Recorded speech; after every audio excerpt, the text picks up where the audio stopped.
ಬಾಗಲಕೋಟೆ ಜಿಲ್ಲೆಯ ಜಮಖಂಡಿ ನಗರದ ಐತಿಹಾಸಿಕ ಲಕ್ಕಣಕೆರೆಯಲ್ಲಿ ಮೀನುಗಳ ಮಾರಣ ಹೋಮ ನಡೆದಿದೆ. ಜುಲೈ 28ರ ಬೆಳಗ್ಗೆ 10 ಗಂಟೆ ಸಂದರ್ಭ. ಲಕ್ಕಣಕೆರೆಯಲ್ಲಿ ಮೀನು ಸಾಕಿದ್ದ ರಾಜೀವ್ ಗಾಂಧಿ ಮೀನುಗಾರ ಸೊಸೈಟಿಯವರಿಗೆ ಅಂದಾಜು 5 ಲಕ್ಷ ರೂಪಾಯಿವರೆಗೆ ಹಾನಿಯಾಗಿದೆ. ಸಾವಿರಾರು ಮೀನುಗಳು ಏಕಾಏಕಿ ಸಾವನ್ನಪ್ಪಿವೆ. ಕೆರೆಗೆ ಕಲುಷಿತ ನೀರು ಹರಿದು ಬಂದಿರಬಹುದು ಅಥವಾ ಯಾರೋ ರಾಸಾಯನಿಕ ಬಣ್ಣ ಬೆರೆಸಿರಬಹುದೆಂದು ಸಂಶಯ ವ್ಯಕ್ತಪಡಿಸಲಾಗಿದೆ. ರಾಜೀವ್ ಗಾಂಧಿ ಮೀನುಗಾರಿಕಾ ಸೊಸೈಟಿಯ ಅಧ್ಯಕ್ಷ ಬಸೀರ್ ಕಂಗನೊಳ್ಳಿ ಅವರು ಸರ್ಕಾರ ಸೂಕ್ತ ಪರಿಹಾರ ನೀಡಬೇಕೆಂದು ಒತ್ತಾಯಿಸಿದ್ದಾರೆ.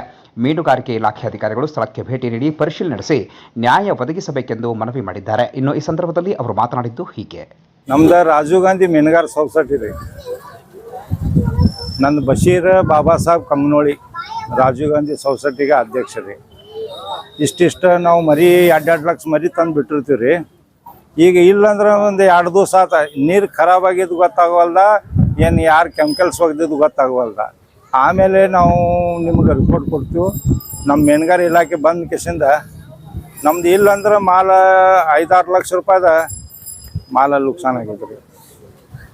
ಪೂರ್ತಿ ಇದಾಗೈತೆ ರೀ. ಅದು ನೀರು ಈಗ ಕೆಟ್ಟದ್ದು ಗೊತ್ತಾಗವಲ್ದ, ಏನು ಕೆಮಿಕಲ್ಸ್ ಒಗ್ದಾರ ಗೊತ್ತಿಲ್ಲ. ಇದು 2 ದಿವಸ ಆತ್ರಿ, ನಿನ್ನೆ ಹಿಡಿದು ಚಾಲು ಆಗೈತೆ ರೀ. ಅಂದಾಜ 5-6 ಲಕ್ಷ ರೂಪಾಯಿದ ಮಾಲ್ ಇದಾಗೈತೆ ರೀ. ಅದು ತನಿಖೆ ಇದು ಮಾಡಬೇಕು. ಸರ್ಕಾರಕ್ಕೆ ನಾವು ಮನವಿ ಮಾಡ್ತೀವಿ ರೀ. ನಮ್ಗೆ ಇಷ್ಟು ನುಕ್ಸಾನ್ ಆಗ್ಲತ್ತೈತಿ, ವರ್ಷ ಇಷ್ಟು ನುಕ್ಸಾನ್ ಆಕತಿ. 5-6 ಲಕ್ಷ ರೂಪಾಯಿದ ಮಾಲ್ ನಮ್ದು ಇದು ನೀರಾಗ ಪೂರಾ ಇದಾಗಿಬಿಟ್ಟೆ. ನಾವು ಸರ್ಕಾರದವ್ರಿಗೆ ನಾವು ಮನವಿ ಮಾಡ್ತೀವಿ. ಇದು ನಮಗೆ ಎಷ್ಟು ನುಕ್ಸಾನ್ ಆಗೈತಿ ಅವ್ರ ಇದು ಮಾಡ್ಬೇಕ್ರಿ. ನಮಗೆ